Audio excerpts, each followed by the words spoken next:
This is FNGR, and this is the Pedantic Romantic with 2 pieces of art today. The first from Grey Silvermane, and the second from Emptybrook. Both of their YouTube channels and DVRs will be in the description. Don't forget to check out TPR's work. Please click on his playlist, and throughout your day, listen in periodically. I've done this more than once to ensure that the content creator gets plenty of retention. Special thanks to Tricky Fox, Keychi FIM, British Ninja, for honoring the anime community's next 100k subscriber sensation. He's obviously not there yet, but keep your eye on him, he will be. I'm sorry that Not a Poker Chip Napsy couldn't make this show. I know that he's good friends with the guest, and who knows, maybe next time. Don't worry, don't forget to check out my new series on Vidme called Banned from YouTube, where I'll ask... Radio edit. Well, I guess you'll have to find out yourself. I started getting all self-conscious about my laugh because Snobs fans was like, you guys don't have to laugh after everything. And I was like, I'm gonna stop doing it now. Well, fuck you. If I find it funny, I got it. No, you guys are cool to do it, and I'm gonna try and cut back on it. So, how are you doing tonight, sir? What should we call you today, sir? I guess Lachlan's fine. That's what I went by on the Weebcast. Alright. Lachlan, gotcha. A.k.a. the Pedantic Romantic, a.k.a. PTR. TPR. Yeah. There it is. I have been sitting around playing Diablo today to screw up and say PTR instead of TPR. Whatever. Download the... One of my friends is actually called Lachlan, but he goes by Loki for short. That's a good one. Name. Yeah. I'm assuming Lachlan is a British name, is it not? It's Celtic. Scottish and, Celtish. But there. I am already messing up my words. Jesus Christ. Yeah, he's on British time, so... Yes. Indeed. And we have documents. There we are. I'll have you know this man's carried some of my podcasts. Maybe not today, though. Yes. Carried some, forgot to show it up to others, got hacked and couldn't make it to some. You're top 5, top 10 co-host ninja. Hey, I highly appreciate it, man. Damn right. It's fun to be here, and it keeps me off How Not to Brony. I didn't do a Jeff thing this time, did I? Nope. Nope, dude. I remember I went to bed and I woke up and it said 200 views and I was like, oh, I finally ran it into the ground. And then finally it popped. Oh, the How Not to Brony thing? Yeah. No, it spiked. I think YouTube was screwed up and I was like, oh, okay, thank God. Seen any backlash from the whole Digi thing yet? I had this one Commons editor who was like, no, I want it to be about how I don't like how Digi reviewed the show back. I'm like, shut up. I clearly say in the video, if you're one of those people, get the fuck off my channel. Never come back. Was he one of those really... hang on, because I saw bits and pieces of that Griffin Bar podcast you were on. This is staying in, by the way. Yeah. So the one pushback to your video criticizing Digibro was someone who dislikes Digibro and didn't like the manner in which you criticized him? He's upset because once upon a time ago, he didn't like the horse episodes in the way that he saw fit. And when he started off, I'm like, but if you listen to this, he likes the episode, but I didn't like how. And I'm like, I looked over at my... Manga Kamen, who's a really cool guy, who's, the person who hires him as an editor, I was like, I do not like you. That's where I left it at. I was running, I did 12 hours of work that day. Anime Snob was in the call, who ironically wasn't anywhere near as badly pissing me off as this one kid. Oh. Yeah, I was gonna say, I thought it was that Anime Snob that was being a jerk. If it would have been Snob, I would have just been like, yeah, no, that's right, that's it. That's what I was expecting. Yeah, to quote Cider, are you really going to be mad at a guy who has Snob in his name for acting like a dick? Yeah. And I was like, kind of hard to argue with that. Manga Kamen doesn't edit his own videos anymore? I guess? Editing was never really a strong point. But, I think I heard about that from Sapphire back from last BronyCon, which is going to be weird. By the way, did you get that locked up there, Ninja? The last thing I need to sort out is the flights from here to Ireland.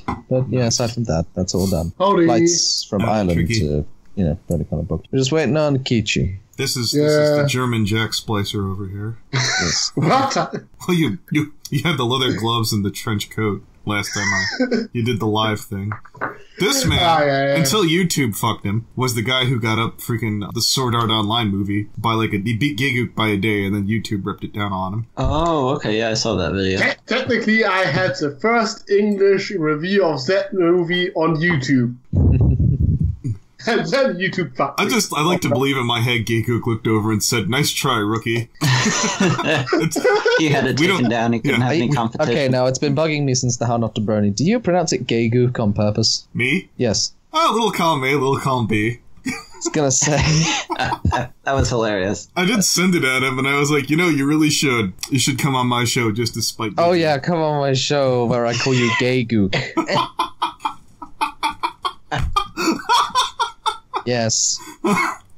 On a scale of 1 to appealing, about the same as Sword Art Online. Hey-oh, easy shot. I would be like, my grammar sucks, sir. I didn't realize that looks offensive. I assume that's how it really was. Cultures being what they are. It's an I. How do you might be able to get away with it more if you didn't spell it out on screen. I know. With your spurious pronunciation there. Indeed. Jesus. Oh, by the way, Ninja, did Keychi tell you that freaking Josh contacted her? Not recently. Yeah, I'll show those logs later. Oh. Speaking of weird chat logs, Asher the other day, he's like, oh, hey, would you like to see Goat Jesus railing on about Jesse? And I was like, I would, but you shouldn't give me that. I have a big mouth. Too much power. Yeah. Do I really want to see a goat get hit by a train? I remember when Goat was a cinnamon roll. They've told me things have changed since then. Oh yeah, he's feisty. Yes, Keychi should be here momentarily unless she fell into a bottle. Yeah, I also need like 5 minutes maybe, because apparently I have to write a last minute announcement for the Crunchyroll. Oh, go ahead. Go do your thing. British Ninja, while he's gone, I need you to sit there and watch Hogan's Heroes and pull off your best Schultz impersonation. God damn it. I know nothing. What, I'm part German, I can make that dig. Fuck it. Yes. Nope, here she is, she's home. I'd spent the last week or two arguing with freaking Asher whether I thought H-Bomber Guy was good or not, and right in the middle, after I got in the middle of uploading, I found his video on Bloodborne, and I was like, oh, I stand corrected. He's really good. This is heartfelt, and I'm only 30 minutes in. Who would have thought that people would put their heart and soul into a game that ages them? So how was the Weeb cast? Oh, it was a ton of fun. Beautiful. Is it just covering all the shows that are coming out this season, or spring season? This one that I participated in was sort of covering the Digibro drama and response. So we had Jeff there and GiGuck, who Digi addressed along with Digi himself, so they sort of hashed it out. Oh, nice. Yeah, Digi was immeasurably responsible when I got to talk to him about it. Part of me was happy about that. The content creator weeped. I was half hoping that I would ask a question about it, and so I was like, don't talk about it on my show. I was like, either I talk about it here or I talk about it on my channel. Oh, he threw me out of the room. Thank you. But no, he was super cool, unfortunately. Thankfully, Digi was even cooler and let me do it anyways. Did he see the, that not to Brony? Or did he see that how not to Brony? Do you know? Oh, he's had people tweeted at him. He didn't comment whether he did or didn't. I'm not going to shove it down his face. Yeah, if he's not going to watch it, I'm not going to, stick my hand in the fire. Right. I have an extra way of being that extra mile of pissing people off who are normally calm. That response... Well, I'm not sure if you could call Digi normally calm even, so... Well, yeah, no, the person I was going to use as an example is that when I did a response to Jesse, that was back when I had an inboard computer, the microphone built in. And I'm like, he responded to this. I wouldn't have responded to this these days. This is horrible. I'm only leaving this... Well, I mean, he'll respond to tweets for an extended chain of replies, so a video is a step up from that. Not with an inboard mic or whatever it's called. Yeah, that's how I started out. Ninja came out of the womb of the Yeti. Nice. Yeah, did my research, saved up for a birthday present, kind of shit. That was the only thing I had originally, though, just good audio quality. Terrible voice to go with it at first. I was about to ask, did you have the Yeti back when you were squeaky? Oh, yes. I had it since, 2013, I believe. I never bothered to check out that video, the pre-pubescent Ninja. Oh, it's fucking gold. I can delete it off YouTube, but why? I know. Why would I? It's fucking hilarious. It's a 12-year-old YouTuber. It's adorable. Holy shit. Sorry for wasting your time by just waiting for Keychi to get here again. Oh, no, it's fine. I'm just reading up on the Sakuga blog here. Oh, yeah, that's right. My Hero Academia starts up again next week. Not this Saturday coming, but next Saturday. That's the one where the girl gets her head decapitated in, the third episode, right? No, that's Madoka. Oh.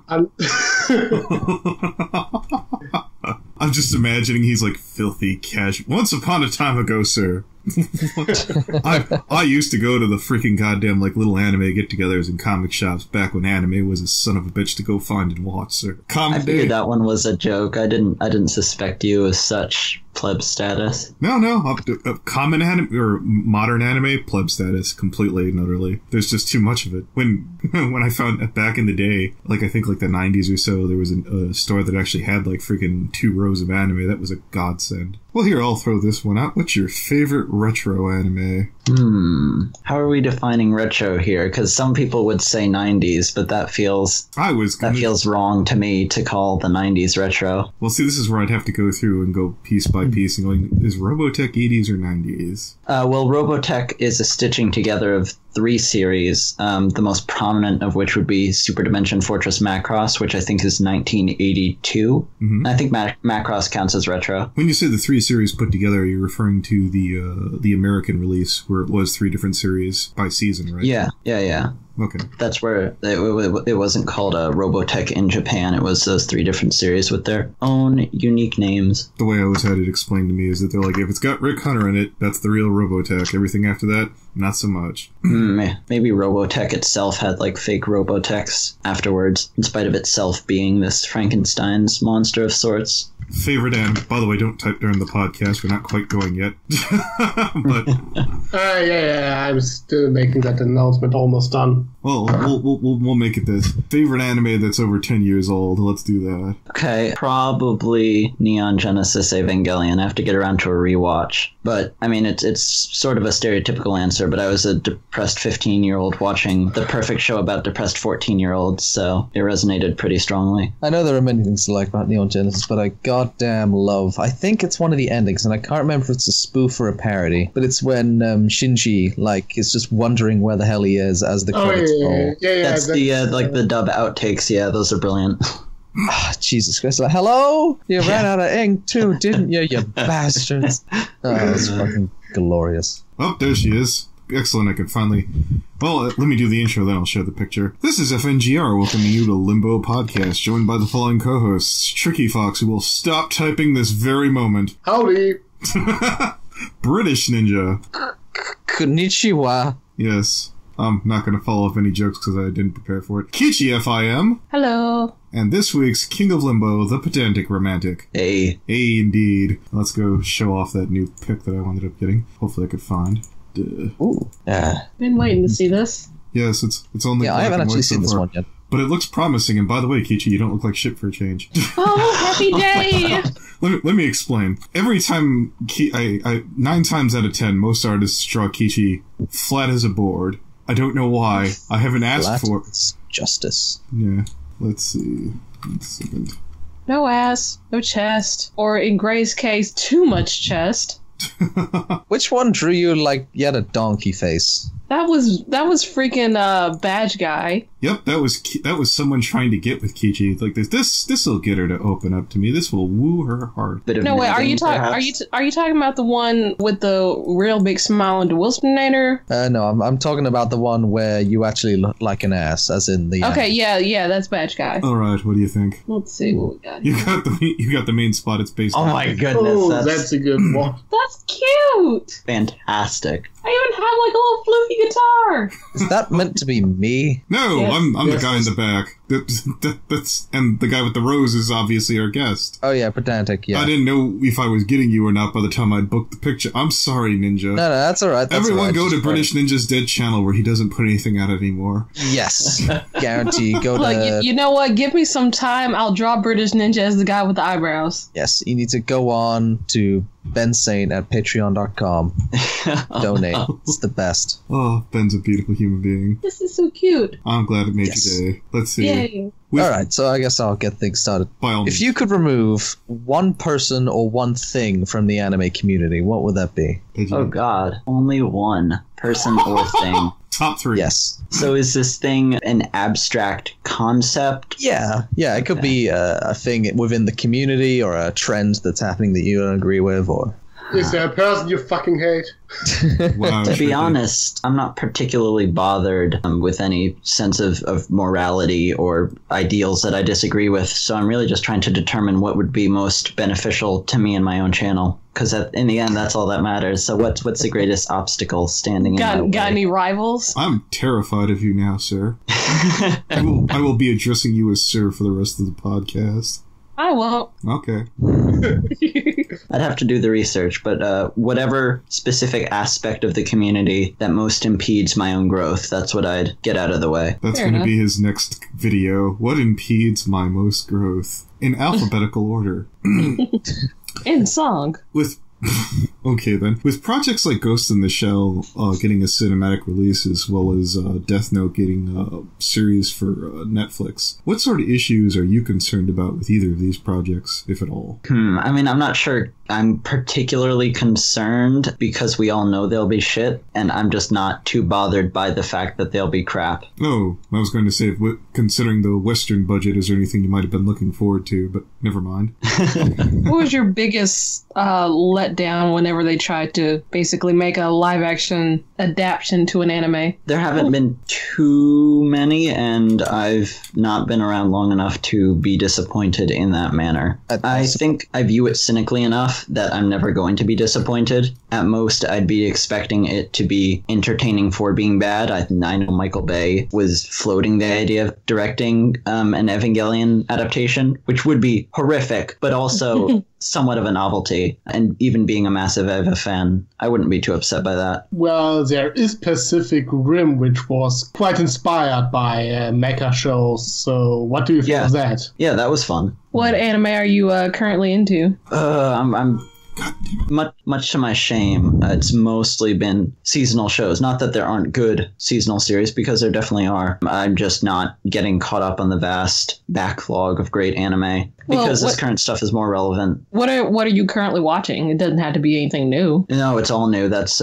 something I'm seeking to rectify, to go back and watch some older stuff. But among the new series that I'm watching, Kuzu no Honkai and Sangatsu no Lion are probably the favorites. I've got scripts in the works for both of those. Can't say I've heard of either one. What are they about? Kuzu no Honkai is about this very self-aware, self-destructive relationships between a bunch of people whose specific romantic desires conflict with the rest of the cast in such a way that it creates a bunch of strife for just about everybody. And then Sangatsu no Lion centers around professional shogi, but it's primarily a personal story about depression and sort of finding how you can add value to people's lives. So would you say you like more coming-of-age kind of anime rather than fantastical, magical ones? Intellectual subject matter, especially early on in my fandom, was the primary appeal I looked for, but I think I appreciate anime on a level where I enjoy, basically all of them. Mindless action, heavy intellectual stuff. I'm into it all.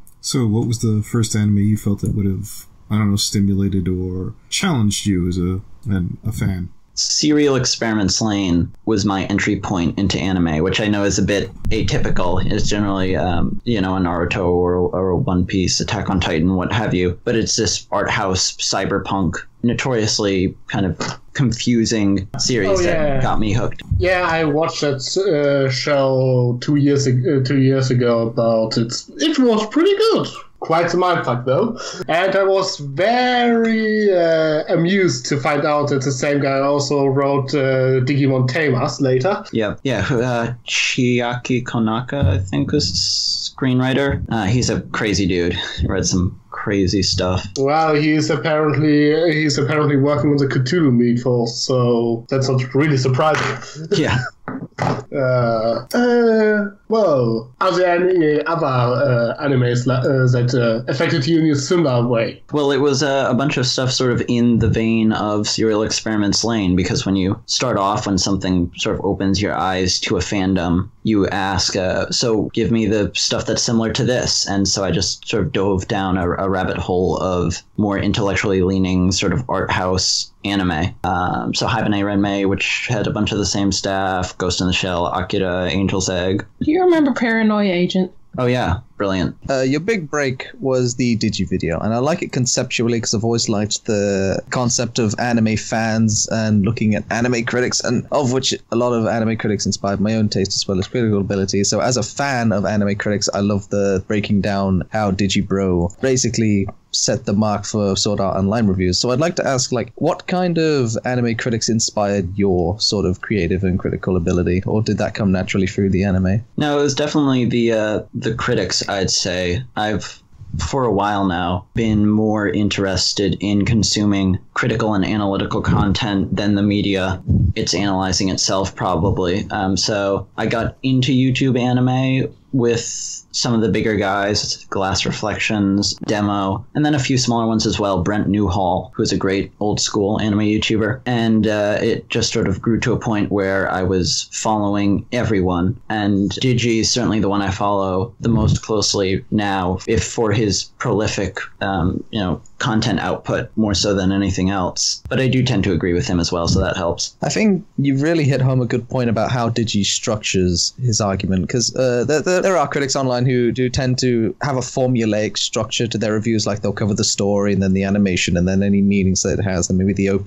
Digi's, from what I can tell, is a lot more loose, but then again a lot more specific on like one particular point of analysis that he will just dedicate a whole video to. But I think you did a really good job on sort of nailing how he structures his videos and how that has an effect on how the audience views that structure. Yeah, sort of even when I'm not emulating his style, I'm copying Digi in that I've been doing a bunch of videos that are very much in the style of one YouTuber or another, which is what he was doing fairly early on into his start with anime YouTube videos. So there'll be a video here and there where it's very clearly me emulating someone else's style, just to sort of pick up on what tricks and tendencies they use and see which ones I'll incorporate into the rest of my work moving forward. On a side note, if you had more time, you weren't strapped between IRL and anime, what other things would you like to work on? Movies, gaming? Is there anything that would specifically leap out at you? Not particularly. I have a few gaming analysis videos written somewhere, I think, that I just haven't gotten around to because the prospect of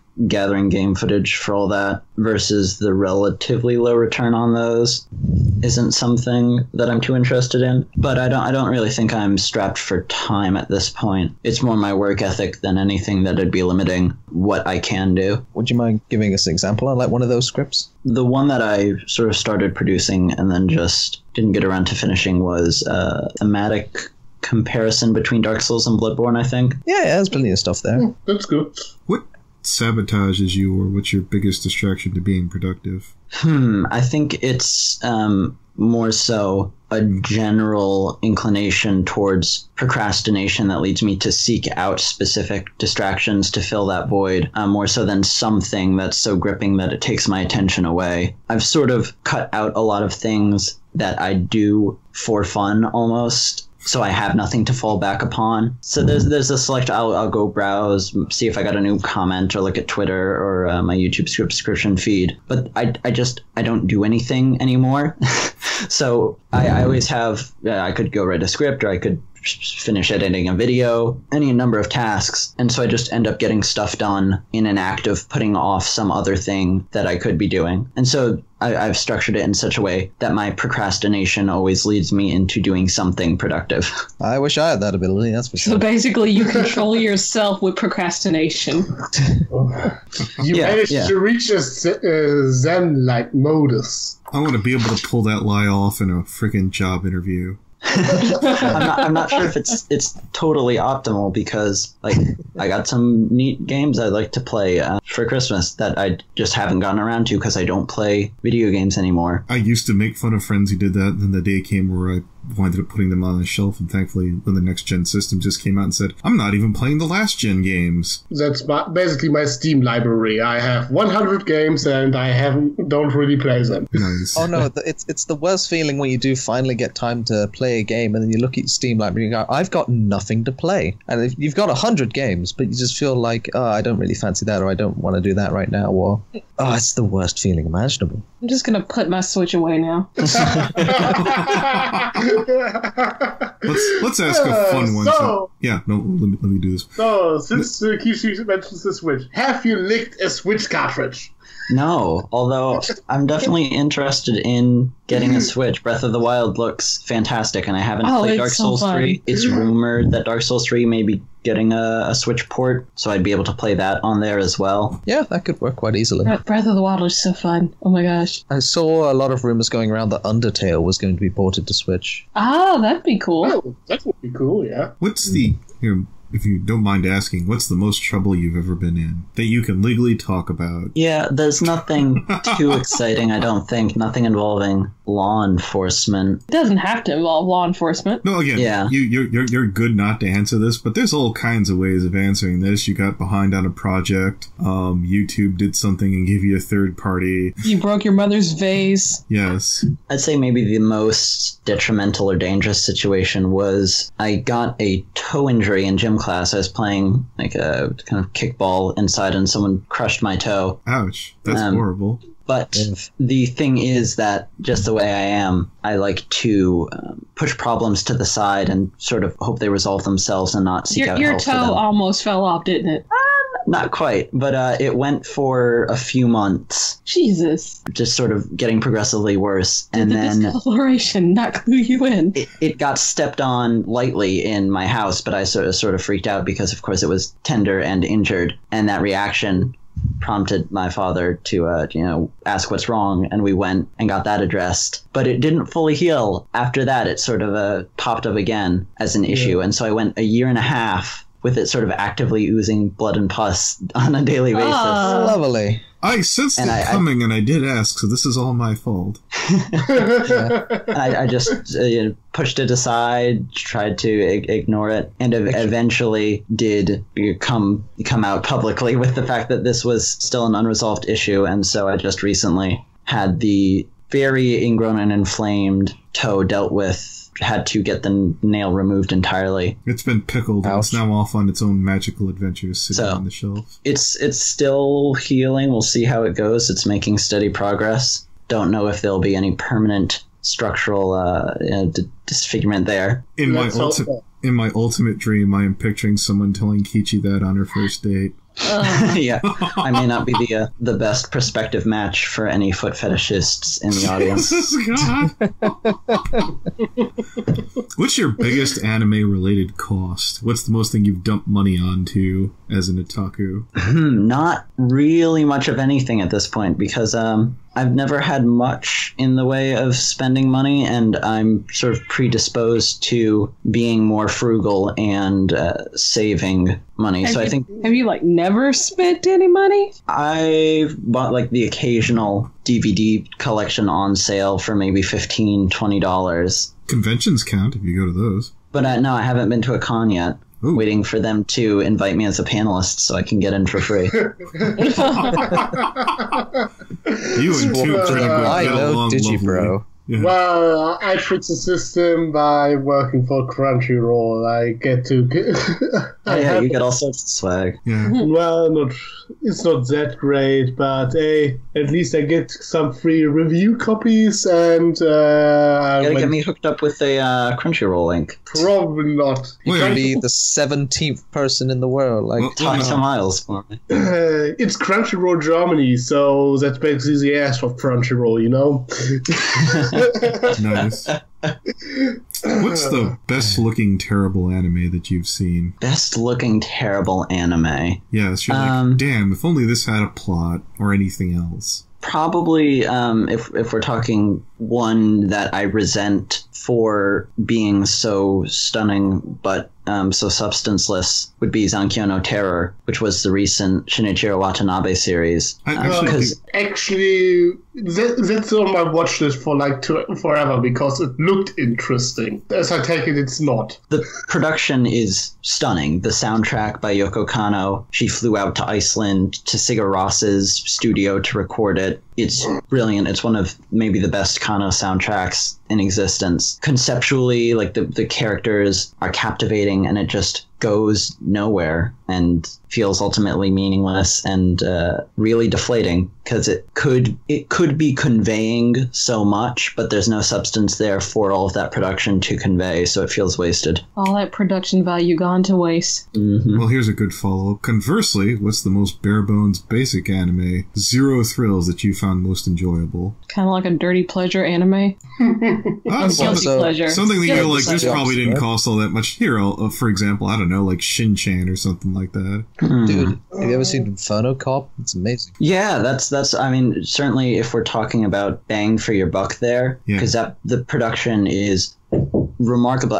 They limited themselves to 2 hours, I think, a week on producing that. That was the challenge they set for themselves, and that was a rather entertaining show, so that'd have to be the one. What was it called? Inferno Cop? Or? Yeah. Inferno Cop, it was made by Trigger. It's it's basically it's almost like Paper Mario. Like, it's a completely 2D kind of anime. Yeah, like Flash animation. Yeah, it's completely like flat. Improv voice acting by one person doing all the voices. It is very highly over the top and entertaining. You know? And to do it in about 2 to 3 hours every week or what now? Yeah, they sort of set a challenge for. I think it was specifically like the least amount of effort they could put in to 2 hours every week, and that was how much they invested into making the show. So it's basically the Japanese South Park. Well, I mean, South Park was putting it off until the very last minute and then having this manic rush production, whereas this is just they put 2 hours into it and say, okay, that's it, no more, we're done. Okay, it's even worse. Okay. Also, Inferno Cop had a cameo on Space Patrol Luluco. Yep, as did most of the Trigger properties. I know, it's just so good. In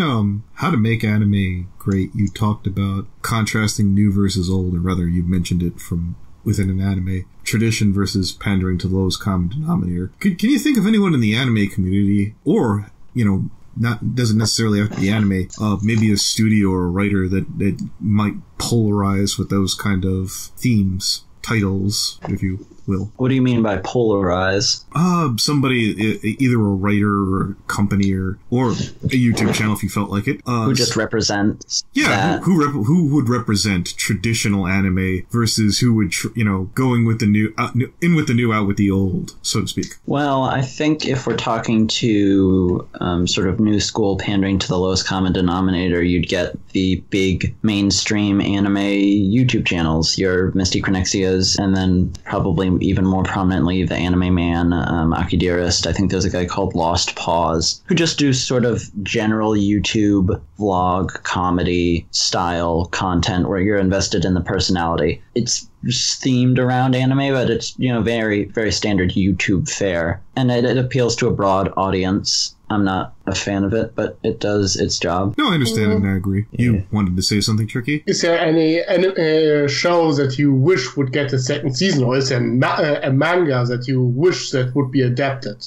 Or maybe a remake of an anime, let's say, for example, Soul Eater, that they do true to the manga adaptation of that. I haven't read too much manga just because I very much prefer to do so with physical volumes of manga. Not a fan of reading things digitally. In terms of second seasons I'd want, there's not too much that I've watched and been dissatisfied with. I'm of the philosophy most of the time that an anime has sort of said its piece and did what it wanted to do. And so a second season, while it would be entertaining fan service for me as a fan of it, certainly wouldn't too much. And that's especially the case with those anime I feel are very good. They're complete. And so the anime I'd most want to see more of are the most complete and not needing of more anime. So there was no anime that was adapted by manga, but they only did like 13 episodes or so. No, not really. I tend to mostly like original stuff anyway, more so. So I wouldn't have the opportunity to run into a bunch of favorites that I feel like the anime just sort of got cut off preemptively. I know you're a fan of, I think this was you, Super Eye Patch Wolf, right? Yep. Since we kept talking about things ending where they should have, what are your thoughts on Samurai Jack and the continuation or reboot or whatever you want to call it? I had not seen any Samurai Jack, but Super Eye Patch Wolf people certainly made the case for why this continuation was such an exciting event. So I'm definitely happy on behalf of everyone who is looking forward to it. Do you think you'll give it a chance and sit down and watch? I mean, I'd certainly be interested in doing so. There's just so many shows at this point that would be on my prospective to-watch list, and I think a given anime would be there ahead of Samurai Jack. Certainly. Is there anything that you'd like to see or had your eye on, at least in the Western market or otherwise?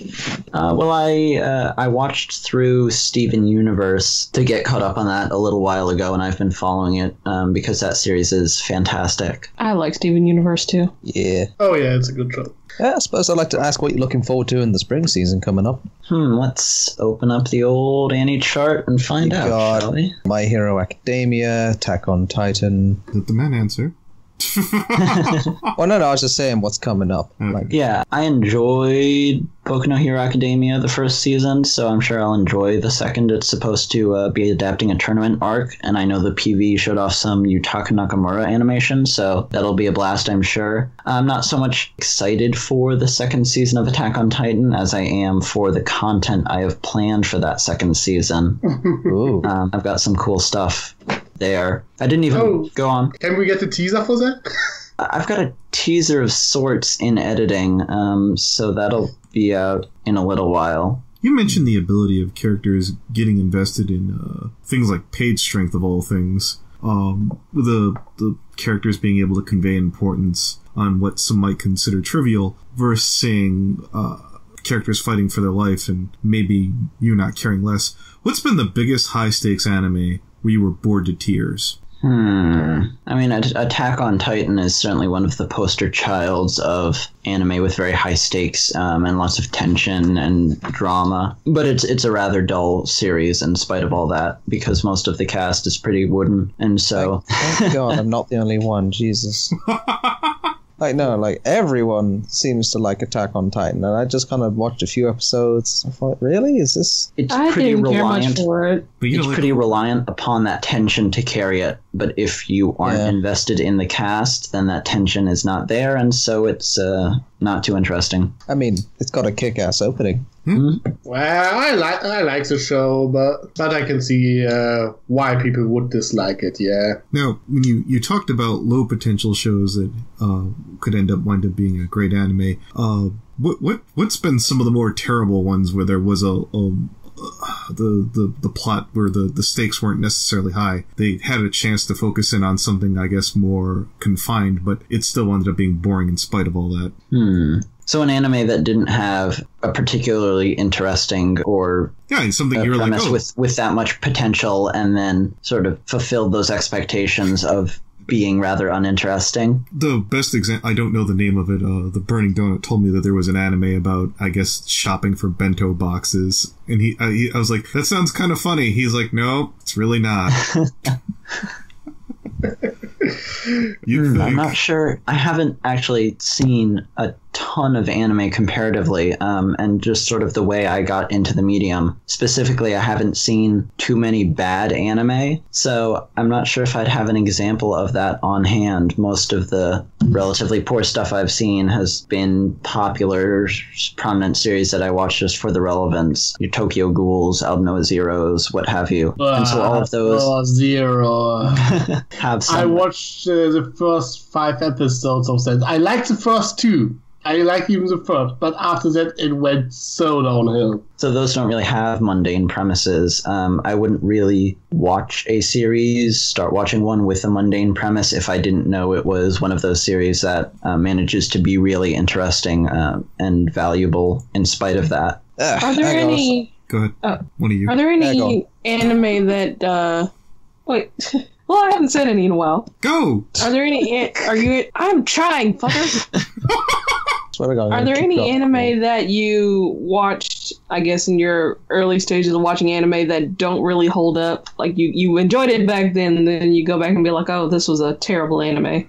I haven't done a ton of rewatching. I know Clanad, as it does for most of its viewers, affected me pretty heavily when I first watched it, but looking back on it, it seems like that might be something that's actually fairly hollow and is just very good at getting those emotions out of you. You got drawn in by the hype, basically. I kind of wanted him to say, "How dare you? My taste is impeccable." I actually asked him about this ahead of time then. Do you have anything that you like that might make you feel stupid? Or people might seem as idiotic? Maybe biggest controversial one would be that I think K-On! Is really well made. I've only watched up to the first episode of season 2, so it's not even a strong personal investment in the series. I've seen enough, and both of the series itself and outside materials about it, to appreciate the craftsmanship there, and there's a desire to write it off entirely. All right, I'll go one. Now, feel free to rip into it whatever you want. What's been the quickest show that you've just dropped, as the fastest you've dropped a show, and why? Let's check, because I wasn't in the habit of dropping really until I started watching seasonal anime fairly recently here, because I watch so much anime analysis that I kind of know what are the great anime, and I'd be primarily checking those out. What did I drop really quickly? I dropped the Berserk anime only a few minutes into the first episode, because that's just sort of horrific. Yeah. Do you mean the CG one from 2016? Yeah, 2016. Oh boy. People seem to hate it, and the announcement, the like bar under the announcement trailer of the second season was kind of funny. Did you go into that having seen Super Eye Patch Wolf's video first, or did you? No. I watched it upon the premiere right around that time, and yeah, that's the quickest I've dropped something. I can only imagine your reaction. Ah, yes, Berserk, this legendary manga. This must be a fantastic. Oh my God, what is that? I did know it was terrible. I just sort of had to check it out and confirm.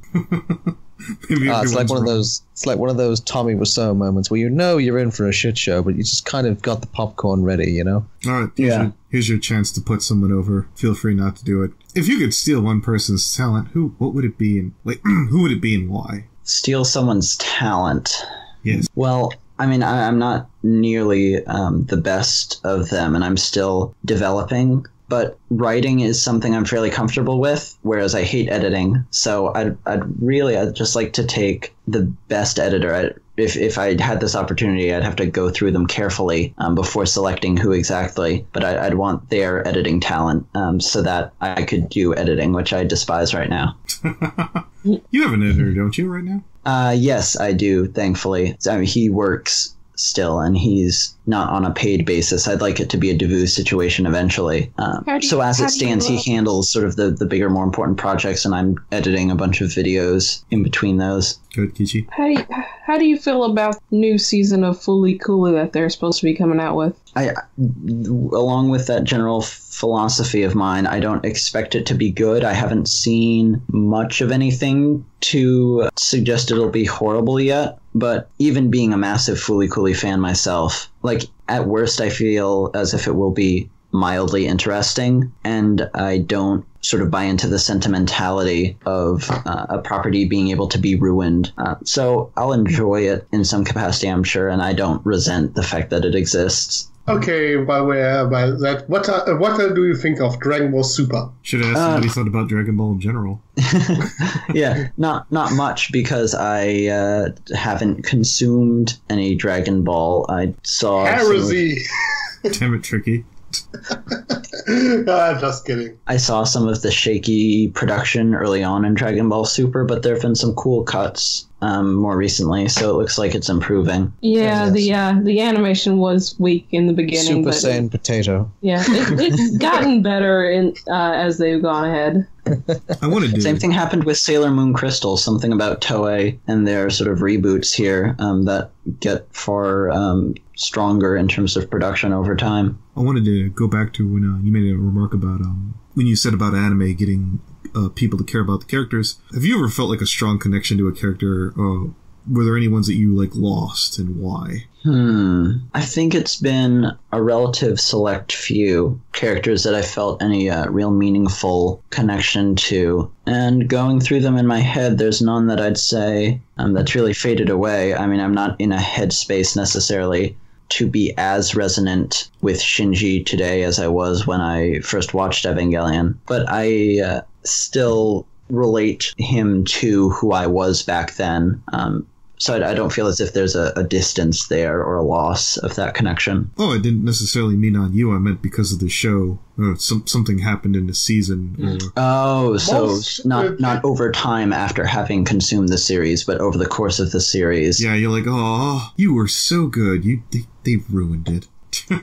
Well, going back to Zankyo no Terror, the two protagonists there, 9 and 12, were rather captivating early on, but then it was sort of revealed that they were rather shallow characters, that what we saw as they were introduced was more or less the extent of it. And so, whereas I felt like I could potentially come to feel a connection with them as I learned more about them, there wasn't anything more to learn about, and so there was no connection to be made. Okay, which was the most tragic death in an anime? For you. Yeah. No, objectively, of all time. We're not talking the best guy ever, to put him on that.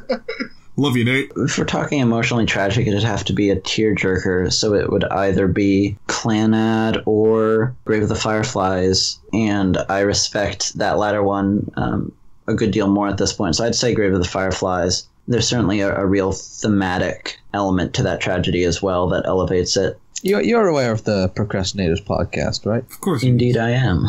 Which one's your favorite? It's going to come down to just how prolific he is again, but Digibro, there's so much there to consume that isn't of a particularly low quality, and I do value rate of output. You ever thought about being on the Procrastinators? I'm sure he'd go if you let him have him on. Come on, Nick. Yeah, there's sort of this misconception surrounding them, especially after Mumkey, that the Procrastinators is a group to get into, and I'm in Devu's Discord, and so I sort of corrected that misconception to his satisfaction at least, where this is a group of friends and the label for that is a procrastinator, so you don't become a procrastinator if you happen to befriend them and then fall into, a number of other criteria that just sort of mean you fit the bill. You'd be enveloped into the fold, and it is a possibility for me. I mean, I'm friendly with Digi and Devu, but it's not something I'm planning on at this point. I did hear Jesse making a big statement about how it's more about content as well. Yeah. Like Digi, it was Digi, sorry. He has like 1,000 people who are nice to him, but, content creator. Yeah, it would certainly be cool, and I love the stuff of, everyone there to varying degrees, but it's because I have this, to be arrogant, clear-headedness about the whole group there. It's not something I'm anticipating, really. Fair enough. It's the Just Us League, Ninja. It's the... Oh, yeah, I know. The definitive, exclusive group. Well, no, it's Pedantic Romantic probably has one of the best chances out of them. Oh, yeah, no, I assume that too. I just wasn't going to keep arguing with him about it. That's why there was a Twitter that one of his friends put out there where it said Pedantic Romantic had been thrown off of the Procrastinators podcast for making some kind of, I don't know, inappropriate joke. And I was like, oh, yeah, is he on there? You made the yellow joke, didn't you? Wait, what? There was a rumor that I was going to be in there? Someone, I thought you retweeted it, where someone took a newspaper headline and they shooped it where you got thrown off the PCP. And I was like, oh, he is on the PCP. That's the only way. Oh, they're well, you're familiar with what I was talking about. Yeah, there's a few, probably a decent overlap between PCP fans and fans of my own. So I've got a few sort of PCP memes that have been made featuring me. I could have got away with that for the thumbnail. Jesus, beautiful. Well, I feel that you answered. Yeah, you answered. Go ahead. I have one last question. Yeah, go for it. How do you feel about the anime Cory in the House? Oh, no. Keychi, I made it this entire podcast without bringing up JoJo. I felt proud of myself. And you just had to shit all over it. I was going to bring up JoJo too, but I didn't have an opportunity to be like, is that a JoJo reference? You know what? You gave me one more. What fans, if any, do you feel have cheapened a section of the anime fandom? I don't know, because I had this weird entrance into the anime fandom where I didn't get in through any of the big fandom shows, so I haven't, any series that do have fan bases that have driven memes into the ground. I'm not involved with them to a degree where I'd really witness that or be bothered by it. All right. I had a wonderful time. If we ever get another anime person, another 6 months from now, I'd love to have you back as a co-host. It's a nightmare to get any of them to ever come back. Yeah. Oh, wonderful. I'm going to hit stop recording.